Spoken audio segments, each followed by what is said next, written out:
നീ എവിടെയെങ്കിലും ഉറച്ചു നിൽക്കണം. എടാ ലൈനിപ്പോ തട്ടൂലേ?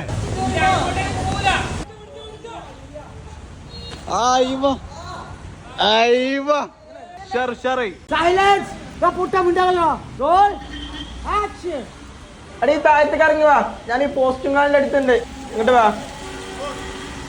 അനങ്ങല്ലേ ഇപ്പുറത്തെ സൈഡിൽ വാ. ഇപ്പുറത്തെ സൈഡോ മുന്നിൽ കൂടെ പോയാ കുട്ടി വിവരല്ലേ. ഒരാള് ഫോണും വിളിച്ച് നിക്കാം. കുറച്ചുകൂടി കയറി, കുറച്ചു നടന്നോ. റെഡി? പറഞ്ഞോ. പോസ്റ്റിംഗ് കാലല്ല, ഇലക്ട്രിക് പോസ്റ്റ്. ഇനി പോസ്റ്റ് കിട്ടോ? റെഡി?